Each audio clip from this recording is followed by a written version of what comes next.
Hi everybody, welcome back. I hope you enjoyed yesterday's beef pho video. Today is going to be Italian and it's going to be with penne, so with the pen shaped penne rigate, which has the little ridges on them, and the idea is to make a penne bolognese, so all the sauce sits inside the pasta shape. I'm sure I'm sacrilegiously destroying Italian cuisine by doing this, but let's call it the anglicization of Italian food. So, mea culpa. So the first thing is just to let the butter and olive oil there just slowly melt in a pan. One. I don't like to use one very much, but in this case, slow burner. So, got the meat, and then onions, tomatoes, another little, we're doing spicy these days, and then some spring onions and yesterday's green chili, which we're going to use. And then also I've got ginger, because of course that's very good for the immune system. So I'm going to, in my anglicization of the bolognese, I'm going to add ginger. So mi dispiace italiani, I'm very sorry my friends.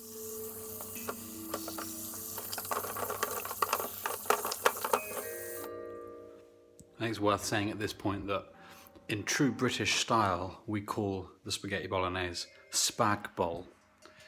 And so this, in a way, this could be Pen-Bol, Penne Bolognese. That's my idea. So now is chopping celery. Very, very exciting.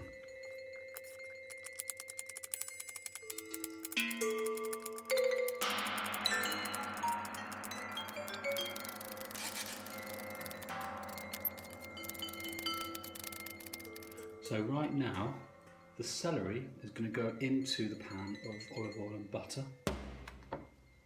That's the first step. Oh, dropped a bit. That happens sometimes.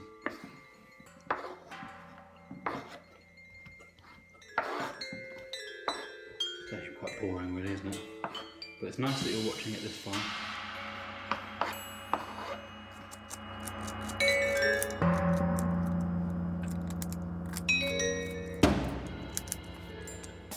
So I'm actually now at the part of the preparation where I'm just going to have a coffee for no apparent reason. So that's the next phase of the important developments.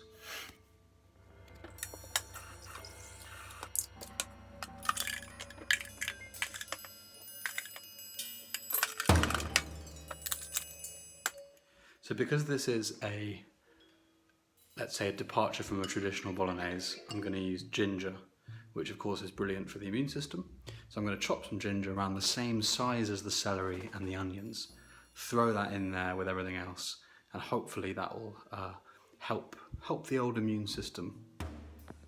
So I'm not going to use all the ginger, but just, again, don't know the technical term, but that bit, and then I'm going to put that bit away for a rainy day.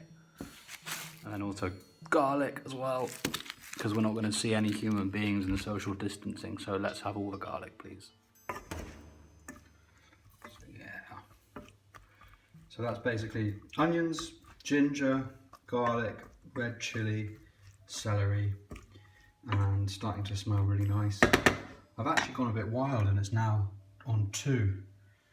So yeah, that's exciting. So now we're getting to the meat section of this. So I've got some minced beef, and 1 rasher of bacon. I'm going to cut that up into little pieces just to add a bit of extra flavour, but the main thing is obviously the beef. And yeah, I'm going to throw them in there with everything else, and I'll start mixing it up.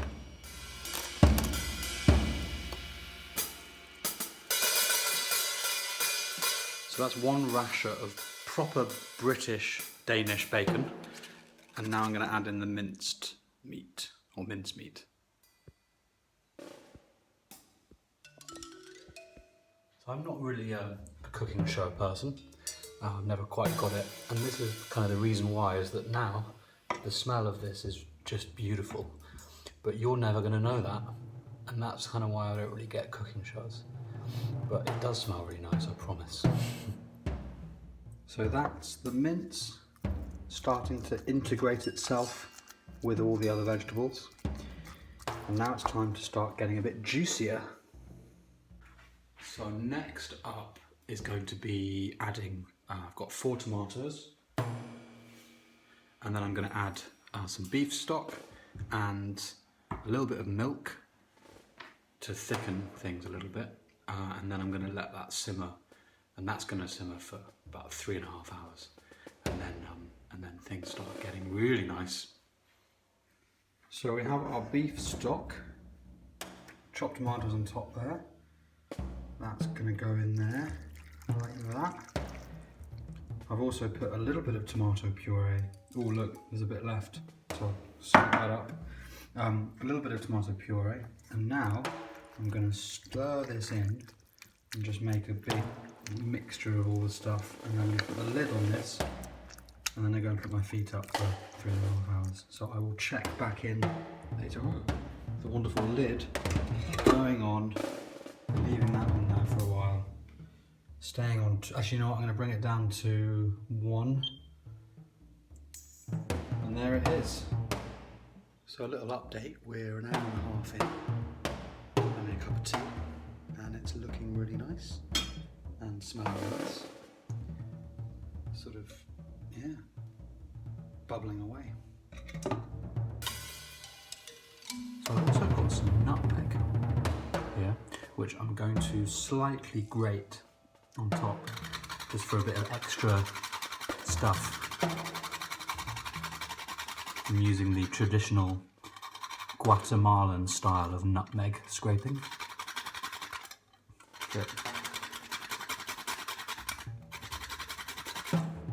Oh, it smells great. Just a little bit. And then, basically I'm just improvising and making stuff up, but it feels right.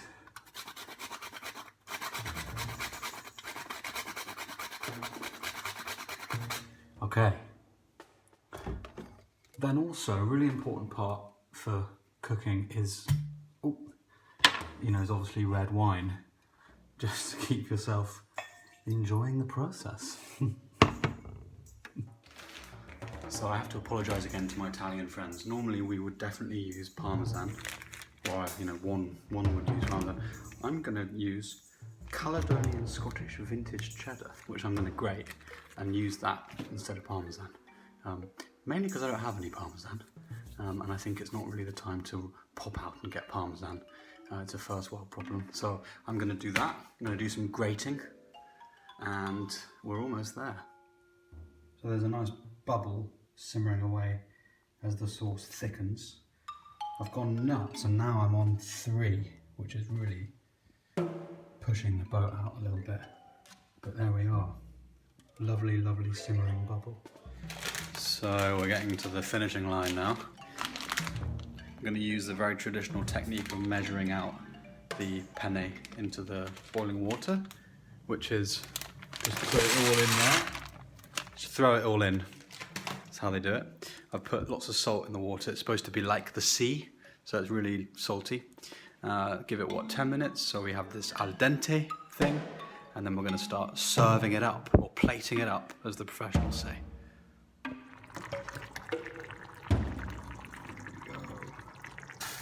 Ooh, yeah. Exciting. Bit. Ooh. I'll get them in a minute. Yeah. So the traditional, the submersion of the penne. The submersion of the penne. Really important. So it gets all. Oh, one escaped. So there it is. Penne Bolognese.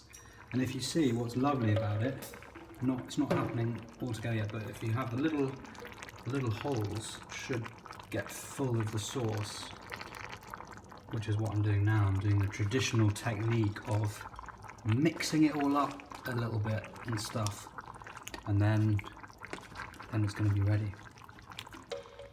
And there it is. The Penne Bolognese in all its entirety. There we go. See you soon. Keep washing your hands.